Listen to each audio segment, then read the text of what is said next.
What's going on, everybody? And in this week's lesson, we are going to continue expanding our drop D chord vocabulary. What we're going to do is we're going to take a very simple progression, and we're going to look at how we can take this chord, these chords, and incorporate them and come up with some new voicings in a drop D scenario. The first chord is D, and I would suggest doing this for every chord in this progression. Let's look at some triads. Yeah, right? So we're going to look at string sets 2, 3, and 4. Strings 2, 3, 4, B, G, and D.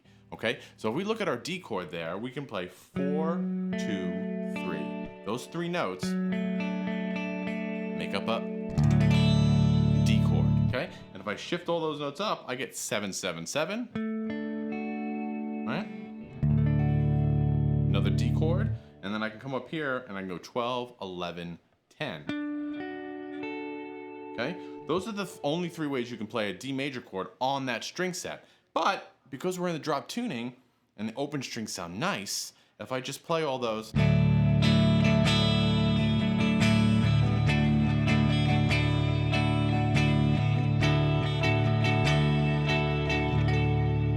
well, that's three new D chords that maybe you didn't know before, or we didn't know before, and you can come up with, you can manipulate those voicings a lot of different ways, right? So I would do that for all of those chords, right? I could take A minor.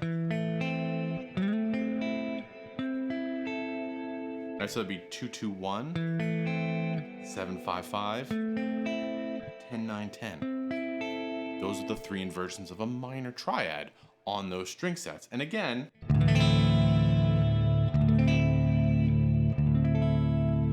it sounds really nice. Okay, let's look at the next chord as a C chord. That would be this chord right here, right? 2, 0, 1, 5, 5, 5, 10, 9, 8. Same as the D chord, right? Just down a step.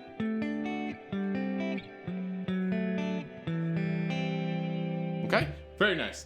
And mixing in the drop D and the open strings, we get some nice, cool chord voicings, right? So let's mess around with that a little bit.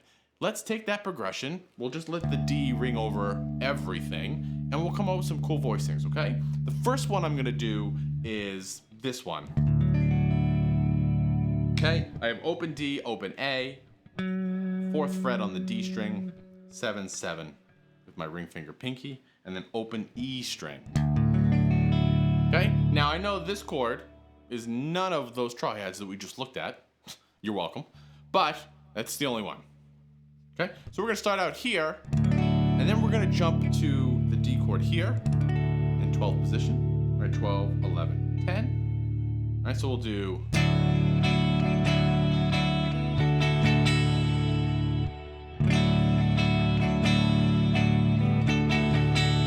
Now we're gonna move to the A minor chord, and we can find that right here in 10th position. 10, 9, 10. And again, just let all the strings ring out. They sound great. And then after that, just like we played 2 D chords, we're gonna do the same thing for the A minor chord. Okay? So we'll grab this one, and then we're gonna come in the 5th position, 7, 5, 5. But our pinky here, not really doing anything, so we can kind of take advantage of that and maybe put some melody on the high string. That sounds really nice. And then we're gonna slide up to this C chord, right? Which is essentially root O position cowboy C chord, way up here, an octave. 14, 12, 13. And then we can drop right back down to the D chord. Okay, so let's see how that sounds.